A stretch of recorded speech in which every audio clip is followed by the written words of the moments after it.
Շնորհակալություն, սիրելի ժողովուրդ, սիրելի հայեր, մեր եղբայր եզդիներ, շնորհակալություն, որ այստեղ եք եւ շնորհակալություն այսպիսի ջերմ ընդունելության համար։ Ագնեսան իր խոսքում ասաց, որ ինչ որ էլի ուզում են բռնեն, հա, ինչ որ տես բաներ ասացիր, քանի որ մի քանի անգամ արդեն նստել հելել եմ, նստած հելած տղա եմ։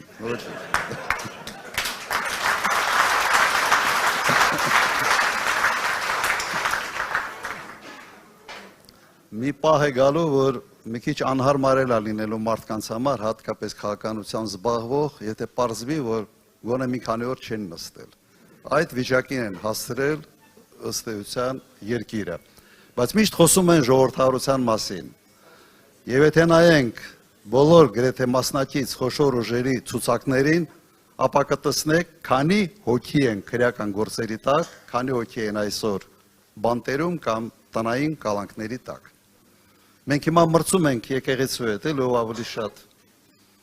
քանի սրբազան է, թե քաղաքական գործիչ, այս վիճակում ենք հայտնվել եւ այս վիճակից ձեր օգնությամբ մենք պետք է ազատվենք։ Այսօր ավելի շատ կկենտրոնանամ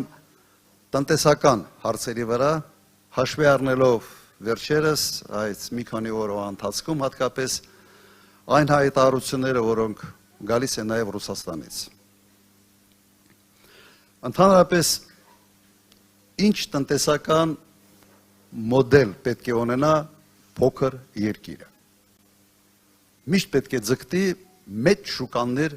շուկաների նկատմամբ սենց մուտք ունենալը։ Ճիշտ է։ Չի կարող միայն Հայաստանը իր մոտ 3 միլիոն բնակչությամբ ու իր տարածքով ինքնաբավ լինի բոլոր ուղղություններով եւ արդյունավետ գյուղատնտեսություն ունենալ կամ արդյունաբերություն։ Ուղղակի դա հնարավոր չի։ Մոդելը մեծ շուկան է։ Եվ այսօր այդ մեծ շուկան Հայաստանը ունի։ ԵՏՄ-ի շուկան է, Ռուսաստանի հսկայական շուկան է։ Եվ մեր գյուղատնտեսության ապրանքների ավելի քան 90%-ը գնում է Ռուսաստան։ Եվ սա այն մոդելն է, որը հնարավորություն է տալիս զարգացնել երկիրը։ Հնարավորություն է տալիս նաև արդյունաբերությունը զարգացնել, քանի որ արտադրված ապրանքները հնարավոր կլինի արտահանել այդ մեծ շուկա։ Հիմա ինչ է անում այս իշխանությունը։ Անում է ամեն ինչ այդ մոդելը քայքայելու համար։ Պաստորեն սա է։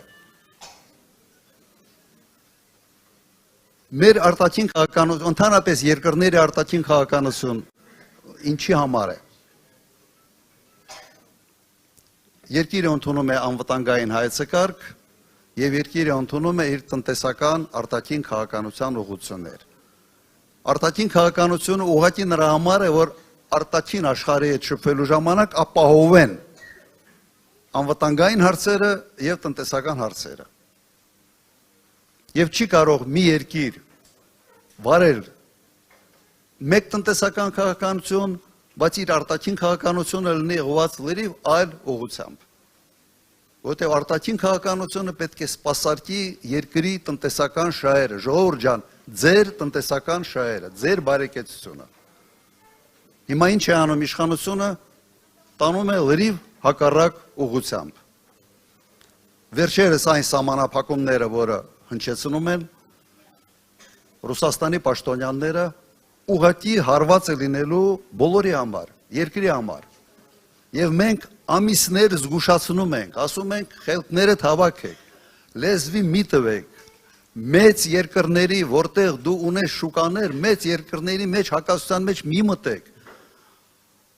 Մեծ երկրների հակասության կենտրոնում հայտնվելը խնդիր է առաջացնելու Հայաստանի համար։ Հիմա այդ խնդիրներին առերեսվում են եւ ինչ են ասում են ես ընդդիմությունն է անում։ Ընդդիմությունն է Զելենսկուն հրավիրել Հայաստան, ընդդիմությունն է այդ հիմար հայտարարությունները Հայաստանի տարածքից, ընդդիմությունն է քայլեր անում արտաքին քաղաքական ոլորտում, որոնք ուղղակի ուղղված են Ռուսաստանի դեմ, մենք ենք անում։ Մենք ձեզ զգուշացրել ենք եւ շարունակում ենք զգուշացնել, խելքներդ հավաքեք։ Դուք ստեղ կառավարություն եք այս ժողովրդի համար, այս ժողովրդի շահերը սպասարկելու համար։ Հիմա մի բան հարցնեմ։ Դուք ձեր տունը, օրինակ 4-5 տարեկան երեխային լուցկի կտակ, որ խաղա։ Ոչ մեկը չի տա, չէ՞։ Նայեք, երբ կառավարությունը սկսում է խաղել կրակի հետ, այրվում է ժողովուրդ։ Սա հայտնի փաստ է։ Հիմա ինչ ենք ասում մենք։ Հավասարակշռված քաղաքականություն վարեք։ Մի թշնամացրեք ձեզ այն երկրի հետ, որից կախված է ձեր տնտեսությունը, որից կախված է ձեր ժողովրդի բարեկեցությունը։ Սա ենք մենք ասում։ Եվ վստահ եղեք, որ մեր իշխանության գալու պարագայում այս ամենը փոխվելու է։ Մենք շատ լավ հարաբերություններ ենք ունենալու Եվրոպայի հետ։ Շատ ավելի լավ դաշնակցային հարաբերություններ ենք ունենալու Ռուսաստանի հետ, բայց երբեք իրենց հակասությունների արանքում երկիրը չենք դնելու եւ հարվածի տակ չենք դնելու։ Որտեւ սա է ուզում հմուտ քաղաքականությունը եւ դիվանագիտությունը դրա համար է։ Դիվանագիտությունը սիրուն նկարվելու համար չի տարբեր այցերի ժամանակ։ Դիվանագիտությունը պետք է արդյունք բերի կոնկրետ մեր ժողովրդի հողի վրա կանգնած հողի վրա աշխատող ժողովրդի համար։ Ուրեմն նպատակը մեր սա է։ Եվ այդ նպատակին մենք հասնելու ենք եւ հասնելու ենք ձեր օգնությամբ։ Համաձայն եք։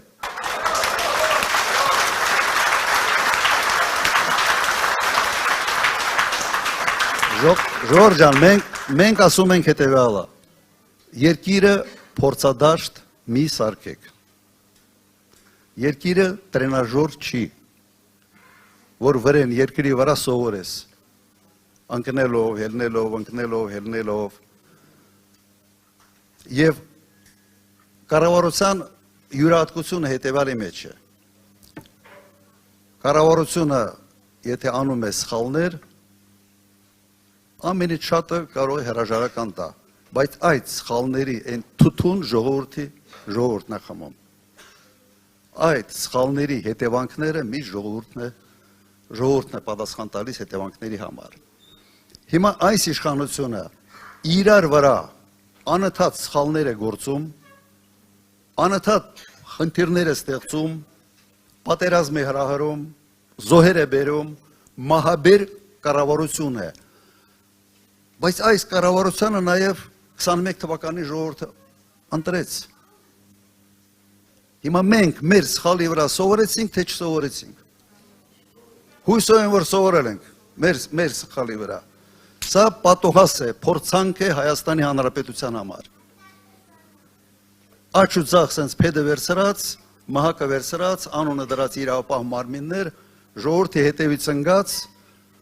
փորձում են ստիպելով, պատերազմով վխացնելով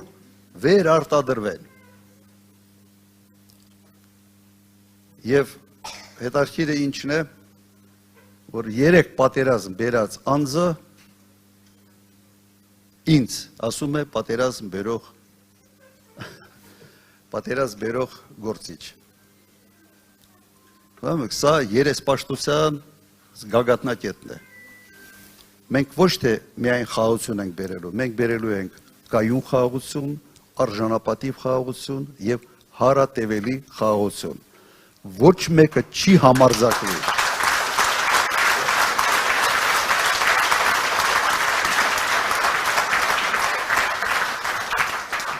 Ժողովուրդ ջան, ես 10 տարի նախագահ եմ եղել, բազմաթիվ հանդիպումներ եմ ունեցել, բազմաթիվ։ Չի եղել մի դեպք, որ քաղաքացին կաղնի ասի, պարոն նախագահ, այս կարող է պատերազմ լինի։ Չի եղել։ Վստահություն է եղել։ Չի եղել նման բան։ Չի եղել, որովհետև հավատում էին մեր բանակին, հավատում էին, որ Հայաստանը ունի հզոր բանակ, ունի հզոր դաշնակից եւ համոզված էին, որ երբեք Ադրբեջանը չի հարձակվել Հայաստանի վրա։ Հիմա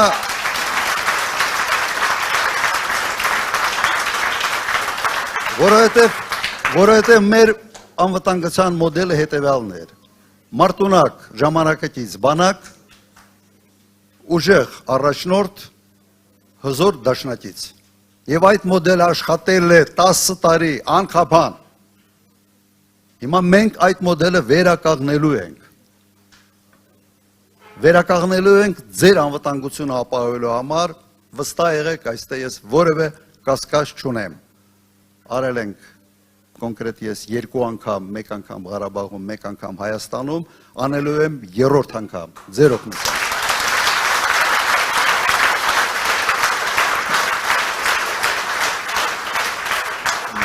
Մի քանի խոսք տեղական հարցերի վերաբերյալ մեր Արծվիկ Մինասյանը արդեն բարձրաձայնեց, միգուցե ավելի մեր ինտերակտիվ հանդիպման ժամանակ այդ հարցերը մենք քննարկենք, բայց մենք ունենք մեկ կարգախոս, որով միշտ ավարտում ենք մեր այս միտինգային ելույթները, ուրեմն հունիսի 7 համար 17 Հունիսի 7 համար 17 Հունիսի 7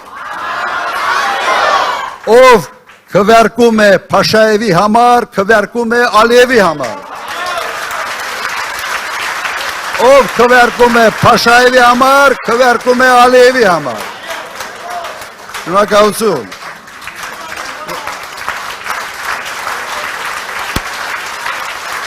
Այդ կարող է Փաշաև